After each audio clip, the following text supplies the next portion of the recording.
존중받는 사람은 어떤 차이가 있을까요? 존중받지 못하는 사람은 만만해 보이는 사람이죠. 여러분 혹시 잘 하다가 갑자기 저 사람이 나를 너무 쉽게 보나? 저 사람이 나를 만만하게 보나? 이렇게 생각하다가 갑자기 시험 든 적 없으신가요? 왜 없겠습니까?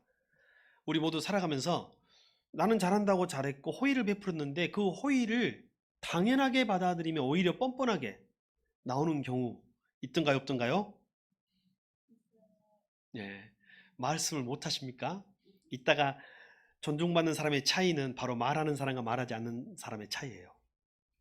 여러분 그런 적 없으신가요? 있어요? 있다고 말하는 사람은 개선의 가능성이 있는데 만약에 말을 아직도 대답을 못 하시는 분들은 어떤 분들이냐면 계속 그 존중감을 받지 못할 확률이 높습니다. 틀림없어요. 왜냐하면 우리가 착하고 그래서 내가 희생을 했는데 상대가 그것을 당연하게 계속 여길 때, 나중에는 뻔뻔하게 나올 때, 처음에는 아무렇지 않게 호의를 베풀었으나 어느 순간 그것이 쌓이고 쌓이다 보면 갑자기 폭발할 때 있죠. 어? 이게 아닌데? 너무 뻔뻔한데? 진짜 나를 만만하게 보나? 이렇게 생각할 때가 있어요. 갑자기 막 화가 날 때가 있어요. 그게 남일 때도 있고 가족일 때도 있고 또 교회 공동체일 때도 있고 직장에서 그럴 때도 있습니다. 어떻게 하면 다른 사람이 나를 만만하게 보지 않고 쉽게 보지 않고 나를 존중하게 될까요? 어떤 한 경영자가 사장님이죠. CEO. 어떤 한 경영자가 자기가 경영을 통해서 깨달았어요. 좀 젊은 나이에 창업을 했습니다. 그리고 자기가 젊었기 때문에 직원들하고도 나이 차이도 얼마 나지 않고 그래서 직원들하고 행복한 회사를 그리고 성공적인 회사를 만들고 싶었어요. 그래서 직원들 복지에 최선을 다해줬습니다. 이건 그분의 고백입니다. 월급을 올려주세요. 그러면 다른 회사보다 무리해서 올려주었습니다. 책을 좀 보면 좋을 것 같아요. 그러면 도서 구입을 할 수 있도록 해주고 도서를 또 구입도 해주고 도서 구입 비용도 제출해 줬습니다. 지출해 줬어요. 월차 유급으로 월차나 그다음에 휴가를 좀 많이 늘려주세요. 그렇게 하면 능률이 오를 것 같아요. 라고 말하면 주저없이 월차와 휴가를 막 쓰도록 해줬습니다. 이렇게 하면 그 경영자는 직원들이 회사와 사장님에게 고마운 마음을 가지고 일을 더 열심히 하리라 생각했습니다. 이게 여러분 좋은 그림이죠? 근데 그렇지가 않다는 것을 깨닫기 시작해요. 어느 순간에 회사가 좀 일이 많아져 가지고 당분간만 1시간만 더 일을 하고 갑시다 하니까 갑자기 얼굴색이 싹 바뀌는 거예요. 짜증을 내는 것이 보입니다. 그리고 막 힘들어하는 거예요. 이럴 줄 몰랐네. 우리 회사가 이럴 줄 몰랐네 하면서 막 하니까 이분이 갑자기 지금까지 정말 직원들을 사랑하는 마음으로 베풀었던 모든 호의가 배신감으로 다가오는 거예요. 그러면서 이 사람들이 감사를 모르고 있었나? 라는 생각이 드는 거예요. 그리고 깨달았습니다. 그리고 그가 바뀌기 시작했어요. 그가 어떻게 바뀌었냐? 말을 해야 되는구나. 말을 하지 않으니까 모르는구나 라는 걸 깨달았어요. 여러분 결정적인 차이가 있어요. 존중받는 사람과 그렇지 못한 사람이 어떤 차이가 있다고요? 지금도 말을 못하네. 이거 계속 존중받지 못해요. 말할 때는 말을 해야 해요. 그래서 말했어야 된다는 걸 깨닫습니다. 회사가 어려우니 지금은 이것을 해줄 수 없습니다. 회사가 더 성장하고 좋아지 여유가 생기면 그때 해드리겠습니다 라고 말을 했어야 된다는 것을 몰랐어. 무조건 자기 살을 깎아서 해주는 것이 좋은 줄만 알았어요. 그리고 해줄 때도 이렇게 말해야 된다는 걸 알았어요. 회사가 어렵지만 이렇게 해주는 것이 회사가 정말 어려워요. 그러나 정말 필요한 것 같아서 이렇게 해주는 것이니까 더 열심히 일해 주십시오 라고 말했어야 된다는 것을 그때 깨닫습니다. 여러분 솔직하게 말하지 않으면 모릅니다. 솔직하게 말하지 않으면 만만한 사람이 되고 쉬운 사람이 됩니다. 요즘에 놀라운 것은요. 50대 60대 황혼이혼이요. 30대, 40대 이혼을 앞섰어요. 이유가 뭔지 아세요? 그 서운함이 나를 쉽게 보고 나를 호구로 보는구나 라는 것이 터지는 거예요. 그때 가면. 애들 키우고 바쁘고 살 때는 다 따로따로 살다가 막 바쁘게 살다가 그 문제가 해결이 안 된 상태에서 한 20년, 30년 따로 사는 거예요. 지금 같은 집에 살아도. 그러나 나중에 남편이 은퇴하고 같이 이렇게 같이 하는 시간이 많으면서 점점 내가 평생 희생하고 살았는데 이해를 못 해주고 내 호의를 당연하게 여기는구나 라고 생각하는 감정이 남자가 더 많이 생길까요? 여자가 더 많이 생길까요? 보통 여자가 더 많이 생길 것 같아요. 황혼 이혼을 요청을 누가 하냐면 여성들이 한다는 거예요. 그러나 여성분들 탓이 있습니다. 뭐예요? 어떤 탓이 있어요? 말하지 않는 탓이 있습니다. 말하지 않으면 아무도 몰라요. 1도 몰라. 1%도 몰라. 어느 청년이 학원 강사가 됐어요. 근데 자기 집이 어렵고 빚이 많아. 아직 결혼도 안 한 청년이 쉬는 날도 없이 아침부터 밤 12시까지 학원에서 강사를 하면서 강의를 하면서 돈을 모아가지고 아파도 쉬지 않고 돈을 모아가지고 빚을 갚아주는 거예요. 몇 년 동안 빚을 갚았는데 그래도 빈털터리. 왜? 자기가 번 돈은 자기는 입지도 쓰지도 않고 부모님 빚을 다 갚아줬어요.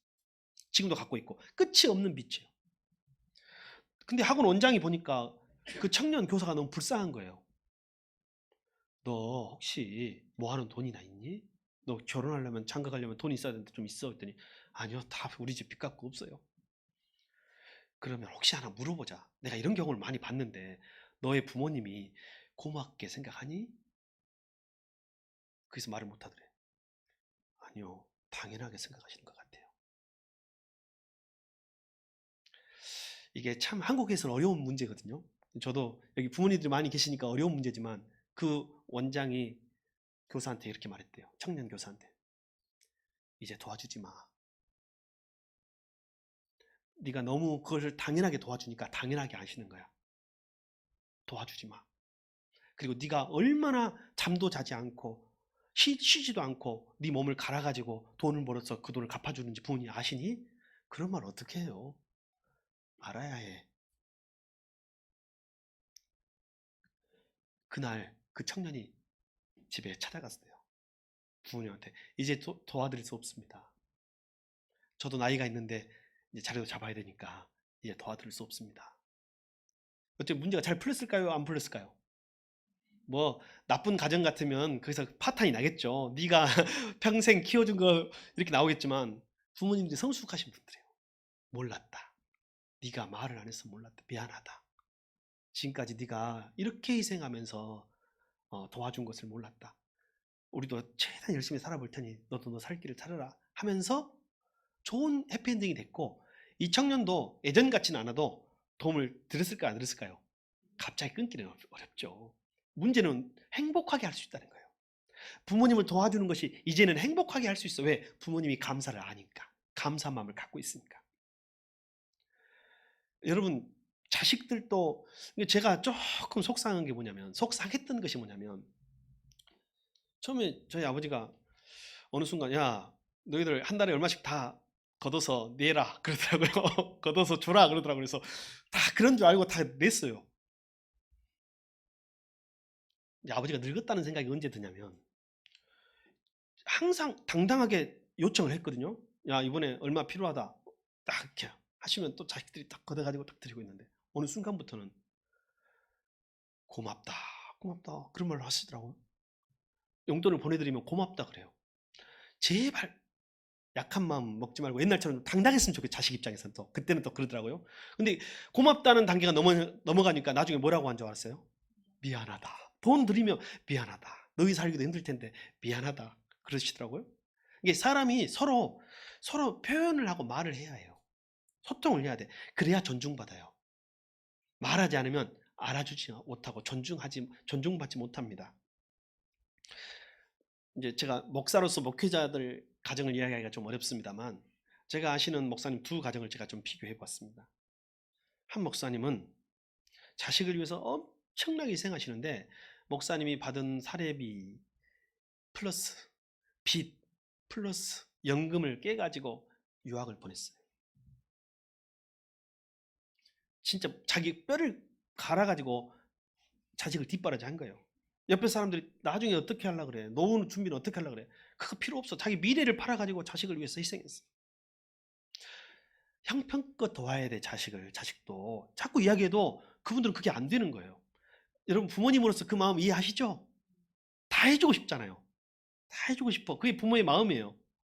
근데 한 부모님이 좀 결혼을 일찍 해가지고 애가 빨라요. 자식이 이제 대학 갈 때가 됐어. 근데 공부를 잘해. 공부를 잘해가지고 서울로 가겠다는 거예요. 근데 이 목사님이 당시 부목사 때였거든요. 여러분 아시죠? 저는 개척을 했으니까 저도 뭐 그렇습니다만 요즘에 목사님들도 박사학위가 있어야 어디 담임 목사로 청빙 받습니다. 그러니까 이분이 자기도 공부를 계속해야 되는데 대학은 또 서울로 보내려면 학비뿐만 아니라 유학비가 또 서울 유학비가 들잖아요. 내가 공부를 포기하고 자식을 가르칠 것인가?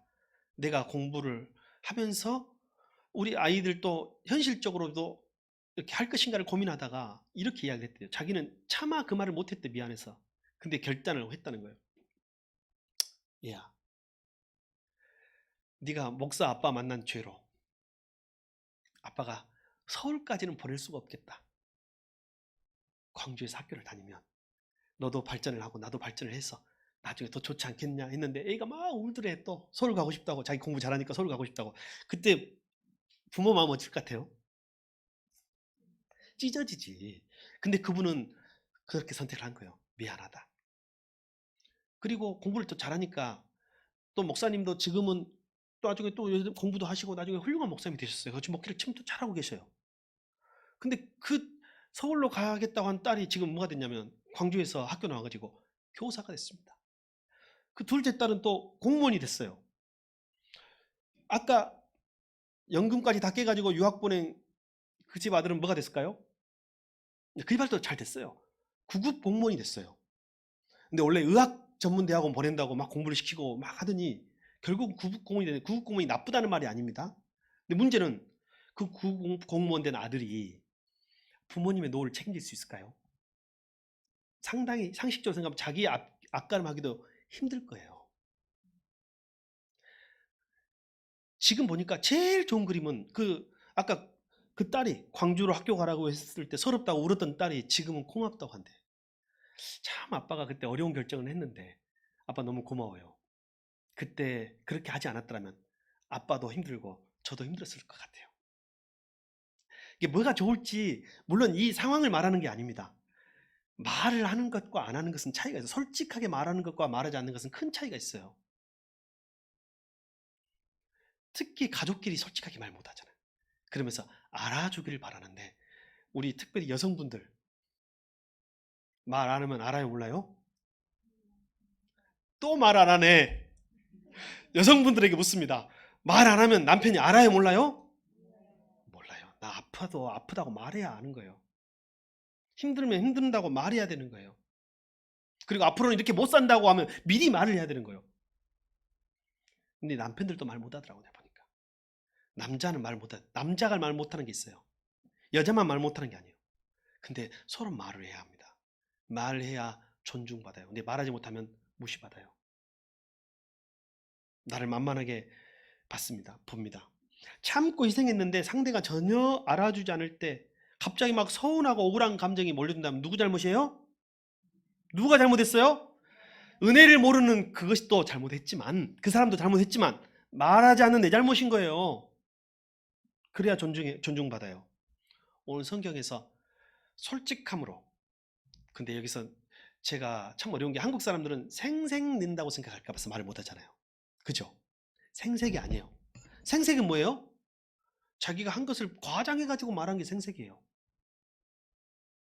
근데 저는 생색이라고 말하면 오해가 있으니까 이렇게 말하고 싶습니다.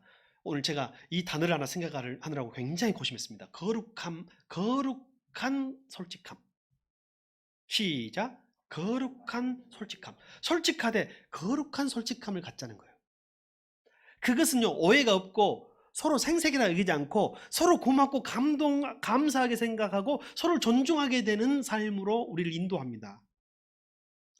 여러분, 이스라엘 당시에 다니엘, 오늘 우리가 다니엘서를 읽었는데 당시에는요 세계 최강대국이 바벨론 또는 바빌로니아라는 제국이에요.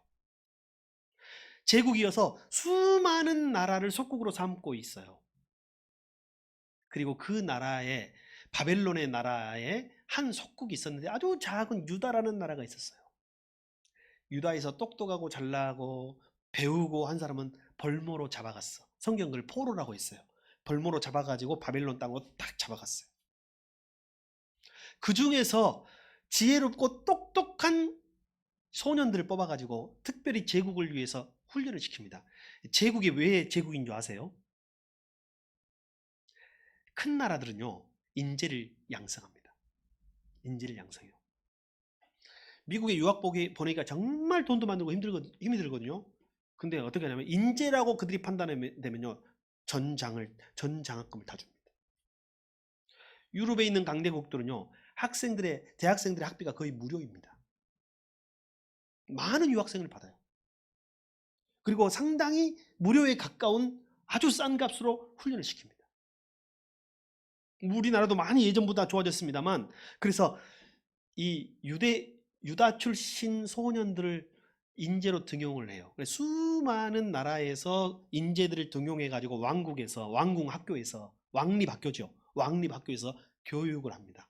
학문을 가르치고 언어를 가르치고 지혜를 가르치고 문학을 가르치고, 그리고 그들에게는 특별히 좋은 음식을 먹여요. 그것을 왕이 하사한 하사품, 진미, 왕의 진미를 먹도록 했습니다. 왕의 진미를 먹도록 하는데 문제가 생겼어요. 유다 출신 중에 다니엘과 다니엘의 3명의 친구, 물론 성경은 이름이 나옵니다. 다니엘의 3친구가 있었는데 이 3친구가 부담이 된 거예요. 여러분, 그 외국에서 성공하려면 누구 말을 잘 들어야 돼요? 왕의 말을 잘 듣고 왕이 시킨 대로 잘하고 거기서 우수한 성적을 내야 거기서 인재로 등용될 게 아니겠어요. 근데 의외의 복병이 생겨요. 왕이 내린 하사품, 그 왕의 진미에, 개혁 성경에는 진미라고 나오거든요. 왕의 진미가 어떤 음식이냐면 고기와 포도주인데, 극상품 고기와 포도주예요. 근데 이 극상품 고기와 포도주가 다른 사람들은 먹을 수도 없는 것을 제공했어요. 근데 다니엘과 세 친구가 먹지 않겠다고 말해요. 근데 그 학생들, 그 소년들을 담당하고 있는 환관장이 걱정이 태산인 거예요. 왜? 왕이 준 호의를 받아들이지 않는 것은 왕을 거역하고 반역한 것이란 말이에요. 엄청 큰 죄에 속할 거예요. 나중에 봤는데 왕이 이 키우는 소년들이 키도 크지도 않고 혈색도 좋지 않고 아주 빈혈기가 있고 하면 다 책임을 지고 벌을 받을 거예요. 왕의 이 환관장이 설득을 막 합니다. 먹어야 된다고. 이건 먹지 않으면 너희들은 다 죽을 수도 있다고. 나도 죽고 너희도 죽는다. 먹어라. 한데 솔직한 거룩한 솔직함을 가지고 말을 해요. 우리는 먹을 수 없습니다. 여러분 혹시 참고로 왜 먹지 않았는 줄 아세요? 당시에 그 고기는, 그 포도주는 우상 제물을 위하여 사용됐던 제물일 것이었어요. 우상의 제단에 바쳐졌던 제물. 그리고 여러분 할랄 푸드라고 요즘 들어봤죠? 뭐 이슬람이나 중동 지역 사람들이 할랄 푸드라고 해서 그들만의, 그게 뭐냐면 피를 다 남김없이 빼야 돼. 근데 일반적으로 피를 다 빼지 않고 만든 고기일 확률이 있어요. 또 성경에는 피를 먹지 말라 했잖아요, 율법에. 또 여러 가지 또 많은 이유들이 있죠. 많은 이유들이 있는데 거기다가 율법에 그만 부정한 음식들이 포함되어 있을 거예요. 막 돼지고기 같은 거. 그들은 먹지 않잖아요. 그들은 이들이 다 받아들여, 다 따라, 다 열심히 하고 다 충성하겠어요. 그러나 나의 신앙의 가장 핵심적인 부분, 그래서 내가 거룩한 솔직함이라는 거예요. 황관장님, 우리가 이 음식은 먹지 못할 것 같습니다. 그러니까 황관장이 난리 났죠. 세상에 이게 무슨 일이냐 하니까 저희에게 시간을 주십시오. 시험해 보십시오. 우리에게 열흘이면 열흘 딱 시간을 주시고 그 시간에 우리가 왕이 준 진미를 먹지 않고도 우리의 피부가 좋고 우리가 건강을 유지하고 남들보다 더 건강해 보인다고 하면 저희를 좀 믿어주십시오 하니까 환관장이 어쩔 수 없이 그들의 고집을 꺾을 수가 없었어요. 성경 한번 보겠습니다. 보여주세요. 다니엘서 1장 8절. 그 이하를 한번 같이 읽어보겠습니다. 읽어주십시오. 시작.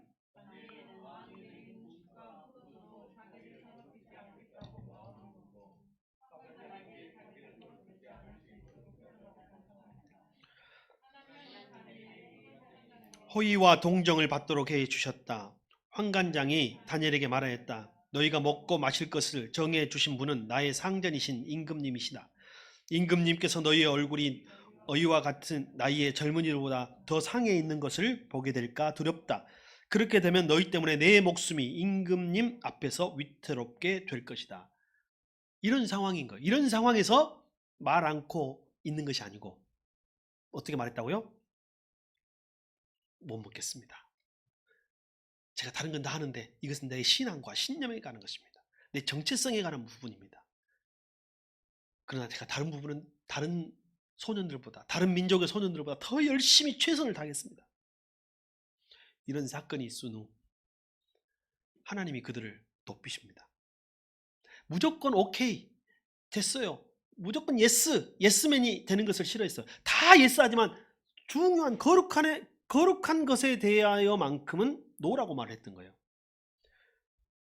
자, 성경을 한번 보겠습니다. 나중에 다니엘이 어떻게 됐는가, 그들이 어떻게 됐는가. 자, 42장 46절이야. 보겠습니다. 시작. 느부갓네살 왕이 엎드려서 다니엘에게 절하고 예물과 향품을 그에게 주도록 명령을 내렸다. 왕이 다니엘에게 말하였다. 그대들의 하나님은 참으로 모든 신 가운데서 으뜸가는 신이요 모든 왕 가운데서 으뜸가는 군주이시다. 그대가 이 비밀을 드러낼 수 있었으니 과연 그대의 하나님은 비밀을 드러내는 분이시다. 이 음식에 대한 시험을 겪고 이제 꿈을 해석해 주잖아요. 그리고 결국은 그가 항상 하나님을 드러내는 거예요. 여러분, 음식을 거절한 것도 누구 때문이에요? 하나님에 대한 신앙 때문 아니에요. 그리고 그가 꿈을 해석해 주는 것도 하나님의 지혜로 하였음을 분명하게 밝히고 말합니다. 그러니까 그가 왕 옆에서 다니엘은 무조건 예스맨이 아니었다는 거예요. 적어도 자기의 정체성은 숨기지 않고 말을 했기 때문에 왕이 다니엘을 통하여 하나님을 알게 된 거예요. 그리고 하나님이 하신 일을 알게 됐어요. 여러분, 감사 카드를 왜 써야 되는 줄 아시겠죠? 기도만 해놓고 감사 카드를 안 쓰면 아무도 몰라요. 하나님을 높였어요. 그러자 하나님이 다니엘을 높였고 오늘 자 봅시다. 여기 오늘 왕이 누구에게 절했다고요? 다니엘에게 절을 했다고 했잖아요. 있을 수가 없는 거죠. 우리가 아는 뭐 큰 절은 아니어도 적어도 경의를 표현했던 것 같아요. 경의를 표하고 그리고 다니엘을 남다르게 봤어요. 다른 민족, 다른 사람들, 다른 소년들, 다른 신하들하고는 다르게 봤어. 왜? 다니엘은 어떤 사람이에요? 할 말을 하는 사람이거든. 근데 자기 이익을 위해서 하는 것이 아니라 자기의 신념과 왕을 위해서 충원을 하는 신하였다는 거예요. 요새 들리는 소문에 우리나라에는 바른 말 하는 정치가가 별로 없다대요. 청와대에. 좀 바른 말 하는 사람도 있어야 할 줄 믿습니다. 예, 있어야 할 줄 믿습니다. 자, 그리고 나중에 여러분 다니엘과 몇 명의 친구가 나와요? 다니엘서는 3명의 친구가 나오죠. 뭐 사드락, 메삭, 아벳느고라고 하는데 이 3친구가 나와요. 다니엘이 너무 잘 되고 다니엘의 3친구가 너무 왕의 총애를 받고 잘 되니까 시기하는 사람들이 있어요. 그들을 음해에 빠뜨리려고 합니다. 그래서 그들의 약점을 잘 알아. 전략적으로 시나리오를 짭니다. 그들은 다 충성하지만 하나 안 하는 거 있잖아요. 뭐예요? 그들의 신앙에 관한 것은 거절해요. 그래서 아까 음식도 음식이지만 나라의 신상을 세웁니다. 금신상을 세우고 모두 지나가면서 그걸 바라보면서 절을 하도록 해요. 잘하지 않는 사람은 왕을 공경하지 않고 제국의 신을 공경하지 않는 것이기 때문에 그들을 풀무불, 화덕불, 용광로 속에 집어넣겠다라는 명을 내리게 만들어요. 옆에 간신들이 그렇게 부추겨요. 근데 여러분, 왕이라도 신하 말을 안 듣고는 할 수 없잖아요. 그 왕이 알지만 그 조서를 내립니다. 내리자 문제가 생겼어요. 다니엘의 3친구가 음식을 거부할 때처럼 또 2번째 위기가 찾아온 거예요. 왕의 진미를 거부할 때 첫 번째 위기, 그리고 금신상 앞에 절해야 될 때 2번째 위기가 찾아왔어요. 계속 노를 많이 한 게 아니에요. 계속 거절을 많이 한 게 아니에요. 여러분, 그런 사람들은 어디 가도 환영을 못 받아요. 결정적인 순간이죠. 오늘 이들이 전하는 것을 거절합니다. 이것만은 우리가 할 수 없습니다. 기다렸다는 듯이 시나리오대로 움직여서 이 간신배들이 그들을 모략해서 잡아가지고 감옥에 가두고 이제 풀무불에 집어넣습니다. 문제는요, 왕이에요. 왕은 다니엘과 세 친구를 사랑했어요, 안 사랑했어요? 엄청 사랑하고 총애한 것이 성경 읽으면 막 나와요. 그 풀무불에 집어넣는다고 할 때도 왕이 가슴이 아파 견딜 수가 없어. 저 충신들을, 저 간신배들 때문에 아유 속상해. 그러나 왕이 한번 조서를 내렸기 때문에 번복할 수는 없고, 그래서 용광로를 펄펄 끓는 용광로 속에 그 세 명을 던져 넣습니다. 문제는 어떻게 됐어요? 그들이 타지 않는 거예요. 자세히 보니 세 명을 넣었는데 네 사람이 들어있는 거예요. 풀무불 속에가, 용광로 속에가. 깨달은 겁니다. 왕이 깨달았어요. 뭐라고요? 저거는 저들이 믿는 하나님이 보낸 천사구나. 하나님이 보낸 천사가 저들을 지금 감싸 안고 타지 않도록 지켜주고 있는 것이로구나 하면서 그들을 끄집어냅니다. 그리고 그들을 통하여 하나님께 영광을 돌립니다. 그들이 존귀해주는 순간이에요. 한번 봅시다. 그들이 하나님의 이름을 높일 때, 그리고 거룩한 솔직함을 가질 때 어떻게 하나님이 그들을 존귀하겠는가? 다니엘서 3장 16절 이하 봅시다. 시작. 사드락 메삭과 아벳느고가 왕에게 대답하여 아뢰었다. 구보 살펴주십시오. 이 일을 두고서는 우리가 임금님께 대답할 필요가 없는 줄 압니다. 불 속에 던져져서 임금님, 우리를 지키시는 우리 하나님이 우리를 활활 타는 화덕 속에서 구해주시고 임금님의 손에서도 구해주실 것입니다. 비록 그렇게 되지 않더라도 우리는 임금님의 신들을 섬기지도 않고 임금님이 세우신 금신상에게 절을 하지도 않을 것입니다. 구보 살펴 주십시오. 여기 나오잖아요. 그렇게 되지 않더라도가 우리가 잘 아는 그리 아니하실지라도, 혹 그분이 풀무불 속에서 우리를 살리실 것입니다. 그러나 그리 아니하실지라도 우리는 그들에게, 금신상에게 절할 수 없습니다. 그리고 아까 말 선사가 지키시고 그것을 왕이 목격합니다. 그리고 이런 일이 일어납니다. 자, 다니엘서 3장 28절 이하 같이 읽습니다. 시작. 느부갓네살 왕이 말하였다. 사드락과 메삭과 아벳느고를 돌보신 하나님을 찬송하여라. 그는 천사를 보내서 그의 종들을 구하셨다. 그 종들은 저희의 하나님을 의뢰하여 저희의 몸을 바치면서까지 왕의 명령을 거역하고 저희의 하나님 말고는 다른 어떤 신도 절하여 섬기지 않았다. 그러므로 내가 이제 조서를 내린다. 민족과 언어가 다른 뭇 백성은 사드락과 메삭과 아벳느고의 하나님을 두고서 경솔히 말하는 일이 없도록 하여라. 이 명령을 어겼다가는 그 몸이 조각날 것이며 집이 쓰레기 더미가 될 것이다. 이와 같이 자기를 믿는 사람을 구원할 수 있는 신은 다시 없을 것이다. 왕은 사드락과 메삭과 아벳느고 바빌론 지방에서 번영을 누리면서 살게 하였다. 여러분, 다니엘이 왕 앞에 존귀한 사람이 됩니다. 온 나라와 제국 앞에 존귀한 사람이 됩니다. 왜요? 거룩한 솔직함을 가졌기 때문이에요. 아닙니다. 못합니다. 이것만큼 못합니다. 근데 다니엘이 못합니다 말을 자주 했을까요? 아꼈을까요? 자주 한 사람은 아시죠? 너무 자주 해도 그 사람의 이제 그 게으름 때문에 자주 할 수도 있거든. 이기심 때문에. 게으름과 이기심이 아니에요. 제가 말한 게으름과 이기심에 입각한 솔직함이 아니라 거룩한 솔직함을 말씀드리는 것입니다. 제가 군종병을 했습니다. 이거 내가 몇 번 이야기해서 아는 사람들이 있을까 좀 부끄러운데 다시 또 합니다. 제가 군종병을 했는데 2등병 때 사수가 제대를 해서 나갔어요. 그 사수가 되게 엄격하고 아주 무섭고 막 덩치도 이렇게 큰 사수였어요. 그래서 군종병이었어도 그 우리 대대 내 사람들이 굉장히 무서워하는 그 군종이었거든요. 근데 저는 되게 그 2등병이니까 얼마나 없어 보이잖아요. 아시죠? 2등병들 보면 다 없어 보이잖아요. 뭐 군복도 크고 막 형복 입고 온 것 같이 막 이렇게 해가지고 아시잖아요. 제가 이제 그 교회하고 군종실 딱 지키고 있는데 이제 그 까다로운 선임 이 군종병이 나가니까 부대에서 좀 남들 괴롭히기 좋아하고 짱박히기 좋아하는 이 고참들이 교회 군종실로 들어왔습니다. 놀러 왔어요. 놀러 왔는데 제가 딱 있는데 의자에 앉아 다리를 책상 위에 딱 올리고 담배를 딱 꺼내 물고 피우려고 하는 거예요. 어떻게 해야 돼요, 여러분? 나는 2등병이라 힘도 없어요. 어떻게 해야 됩니까? 나도 무슨 용기가 있었는지 여기서 담배 피시면 안 됩니다. 그랬더니 어쭈? 하면서 이제 계급으로 나오는 거예요. 그래서 뭐 하면서 자기를 무시한다고 막 제가 무시하는 게 아니라 다른 것은 다 됩니다. 근데 여기는 교회니까 담배 피우시면 안 됩니다. 다 일어서 가지고 이제 좀 조폭 막 이런 거 했다고 하더라고 소문에는 사회에서 기분이 나쁜 거예요. 자기 다른 사람 앞에서 무시를 받으니까. 방금 뭐라고 해서 다시 말해봐요. 교회니까 담배 피지 마시고 밖에 나가서 피십시오. 여기서는 안 됩니다. 그때부터 이제 구타가 시작되기 시작해요. 막 손으로 뺨을 때리고 발로 이러면 조인트라고 들어봤어요?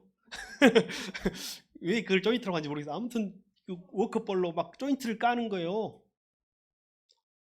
정말 제가 굴하지 않고 이제 조금 때리면 이제 기가 죽을 줄 알았나 봐요. 근데 저는 그렇지가 않더라고요. 때리니까 더 올라오더라고. 막 이게 의기가 올라오더라고요. 의기가. 그래서 때리면 맞겠습니다. 때리십시오. 그런데 담배는 아직까지 담배에 불을 붙였을까요? 못 붙였을까요? 못 붙였어요. 담배는 안 됩니다. 담배를 만약에 피시면 다른 건 제가 다 참을 수 있습니다. 담배 피시면 제가 참을 수 없습니다. 그것은 제가 조치를 취하겠습니다.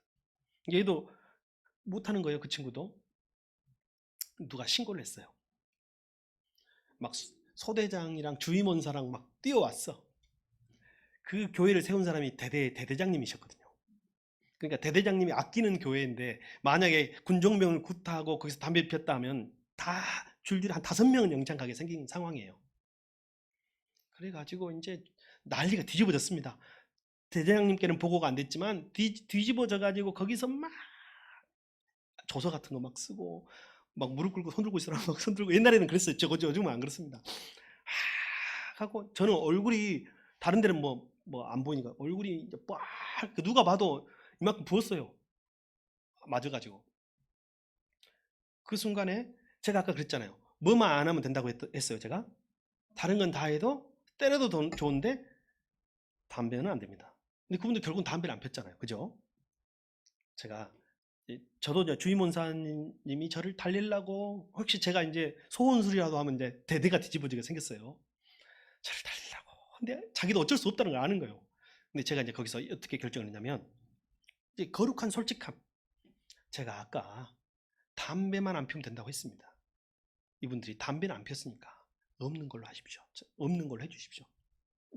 그리고 나서 대장이 그래도 되겠냐고 몇 번을 이 주임원사님이 확인을 하시더라고요. 확인을 하시고 그러면 이제 불렀어요. 저 구타에 가담했던 선임병들을 불러가지고 그애들 이제 그분들도 이제 쫄아가지고 있는 거예요. 영창 가는 게 얼마나 두렵습니까? 이 구타는 뭐 구속기에 가까운 그거예요. 근데 와가지고 제가 어떤 책임도 묻지 않겠다 하니까 거기서 미안함과 고마움을 표현을 했어요. 문제는 그 다음부터입니다. 이제 그분들이 주일날 되면 교회 예배드리러 왔을까요? 안 왔을까요? 안 빠지고 오더라고요. 그분들이 저녁 갈 때까지 교회에 안 빠지고 오셔. 예배를 드리고 가셔. 그리고 한동안 제 눈을 못 마주치더라고요. 그냥 미안한 마음으로 왔는지 고마운 마음으로 왔는지 오셔. 그리고 그분들이 이제 저녁 할 때쯤 됐을 때 밖에서 위문 공연을 왔어요. 막 청년부에서 와가지고 율동도 하고 막 교회에서 예쁜 자매들이 오고 막 초코파이 나눠주고 하니까 얼마나 또 그 문전성실이 이루었겠어요. 그때 이제 제가 군종명으로 초코파이를 이제 다 나눠주고 있습니다. 나눠주는데 이제 막 손을 막 내민 사람이 막 언제 나눠주게 되죠? 근데 그분들이 오셨더라고요. 저한테 오셔가지고 자기 이제 저녁 한다고 말하면서 이렇게 말하더라고. 형도 하나 주라. 어느 순간 형이 돼버렸어요. 그래서 초코파이를 줬습니다. 주고 악수하고 포옹하고 저녁 잘 하시라고 서로 축복을 해줬어요. 여러분, 만약에 그때 제가 거룩한 솔직함을 표현하지 않았더라면 저는 그냥 말 잘 듣고 무시당하는 쫄병이 됐을 거예요. 근데 제가 그때 거룩한 솔직함을 표현하고 말했기 때문에 비록 처음에는 어려운 상황도 있었으나 존중받는 후임병이 될 수 있었어요. 마지막으로 다니엘 이야기를 하나 더 해드리고 싶습니다. 진짜 다니엘을 꼴보기 싫어했나 봐요. 이방 나라 작은 나라에서 와가지고 저렇게 왕의 총애를 받으니까. 그래서 다니엘을 무너뜨릴 수 있고 넘어뜨릴 수 있는 함정을 또 팝니다. 적들이. 어떻게 파냐면 앞으로 30일 동안 다른 신들에게 기도하거나 잘하는 사람들은 다 역적이요. 역적. 왕을 존중하지 않는 것이니 그 사람을 사자 우리에 집어 넣도록 하십시오. 우리나라에 지금 아주 이방에서 온 사람들이 난리가 났습니다. 막 이야기하는 거예요. 다른 나라 사람은 소수 민족들이 지금 자기 신을 섬기면 나라가 하나가 되지 않고 있습니다. 막 하니까 왕이 그러면 어쩔 수 없이 또 한 번 허락을 해요. 근데 문제는 여러분 다니엘이 어떻게 했어요? 다니엘이 기도를 멈췄을까요? 안 멈췄을까요? 성경에는 이렇게 말합니다. 창문을 열고 자기 고향 유다 쪽 방향을 향하여 창문을 열고, 창문을 열었다는 건 밖에서 본다는 거예요? 안 본다는 거예요? 본다는 거잖아요. 그리고 그곳을 향하여 기도를 합니다. 하루에 3번을 기도했다고 했어요. 나라를 위하여, 유다를 위하여, 자기 민족을 위하여, 하나님의 영광을 위하여. 그것도 솔직한 거룩함이에요. 거룩한 솔직함이에요.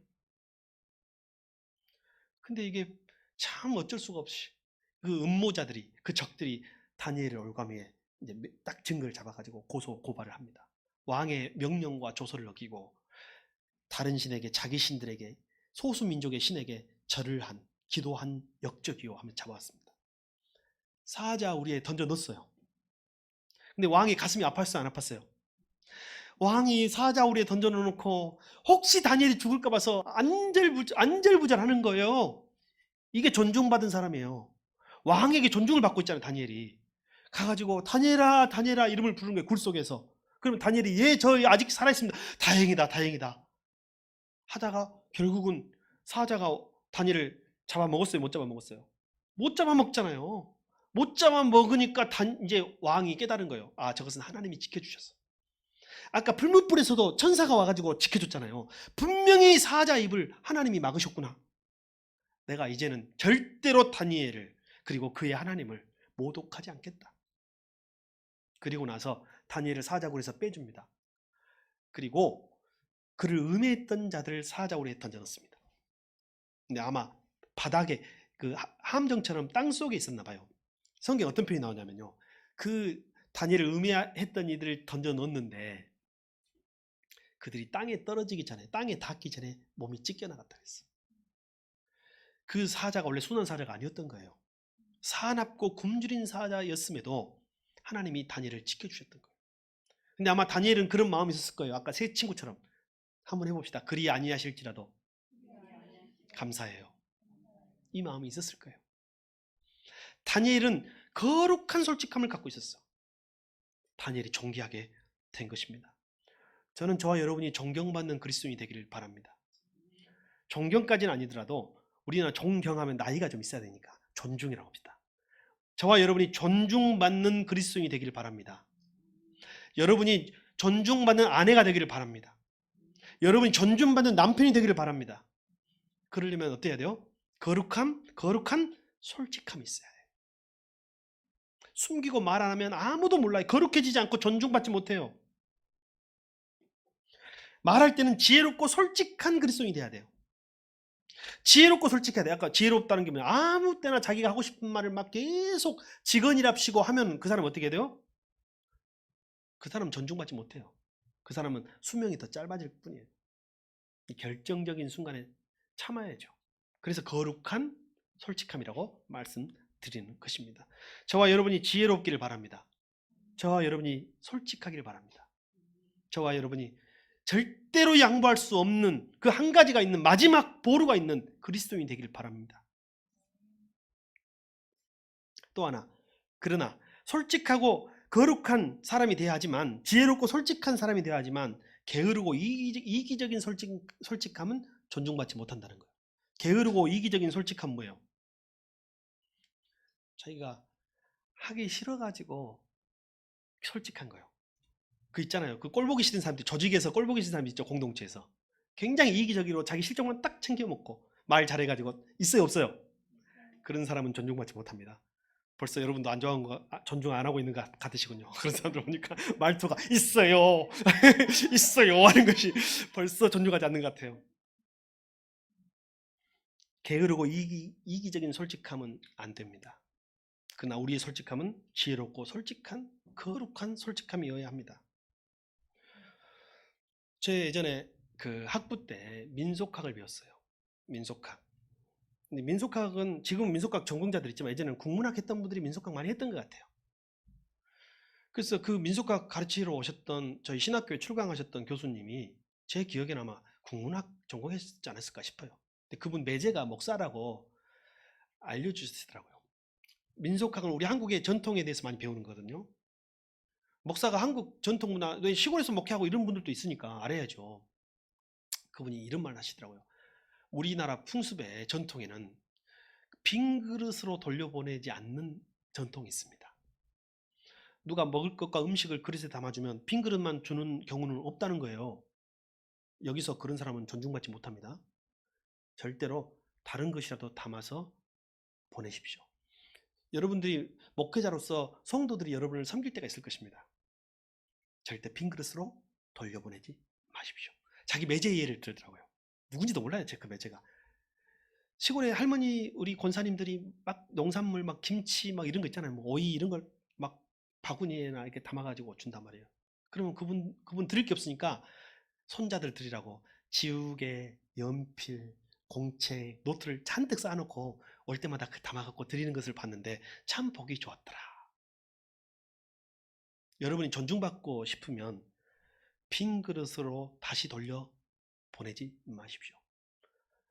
제가 성공한 사람들을 봐보니 그분들은 당연하게 여기지 않더라고요. 누군가 자기에게 호의를 베풀고 누군가 자기에게 선물을 주잖아요. 반드시 갚습니다. 여러분 당연하게 아이고 오늘 횡재했네. 야 이렇게 생각하지 말고 누가 여러분에게 작은 호의를 베풀면 반드시 갚는 여러분이 되시기 바랍니다. 선물을 받으면 선물을 작은 것이라도 그 크기는 꼭 안 맞춰도 마음의 표현이라도 될 수 있도록 전달해 주시기를 바랍니다. 마지막으로 여러분이 받은 은혜를 값싸게 만들면 여러분도 싸집니다. 다니엘과 그 세 친구가 받았던 은혜는 자기 목숨보다 귀한 것이에요. 그러니 그 목숨보다 귀한 은혜를 지키기 위해서 그것을 귀하게 여겼어요. 그러니 그들이 존귀해졌잖아요. 하나님이 여러분에게 주신 은혜는 싼 은혜가 아니에요. 공짜가 아니라고 했죠. 착각하지 마세요. 우리가 지불할 수 없으니 하나님이 하나님의 아들을 목숨값으로 주고 지불하신 거예요. 그것을 싸게 여기고 당연하게 여기고 그렇게 생각하면요. 여러분 우리는 싸구려 그리스도인 되는 거예요. 싸구려 은혜를 받게 되는 거예요. 그러면 싸구려 그리스도인들의 결과가 뭔지 아세요? 성경에 맛 잃은 소금은 길가에 버리어 밟히게 된다라는 거예요. 지금 우리가 값싼 은혜의 시대에 살고 있습니다. 오늘날 교회와 성도들이 세상으로부터 존중받지 못하고 있습니다. 그 이유는 뭐냐면 우리가 그 은혜를 싸게 만들었기 때문이에요. 말 안 하면 몰라. 그래서 저도 이제 앞으로 말하려고요. 저도 이제 말하겠습니다.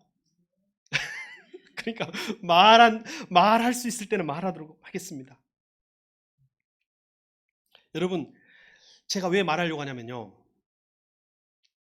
은혜를요, 값싸게 전하니까 전하는 사람도 싸구려가 되고 하나님도 싸구려가 되더라고요.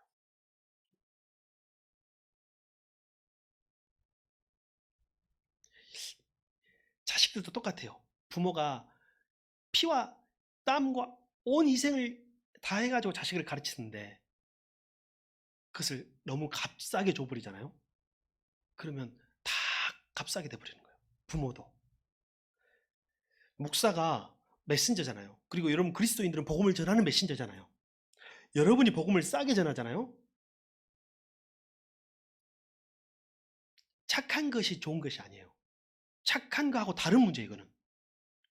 복음을 싸게 전하잖아요. 하나님도 싸구려가 되고 복음도 싸구려가 되고 여러분도 싸구려가 되는 거예요. 제가 목회하면서 생각을 많이 하고 있습니다. 저는 복음을 싸게 만들고 싶지 않습니다. 하나님을 싸구려로 만들고 싶지 않습니다. 그리고 당연한 인생은 없다. 존중받는 사람이 됩시다. 하지 않으려는 솔직함이 아니라 해보려고 하는 솔직함. 그 솔직한 표현으로 존중받는 사람이 됩시다.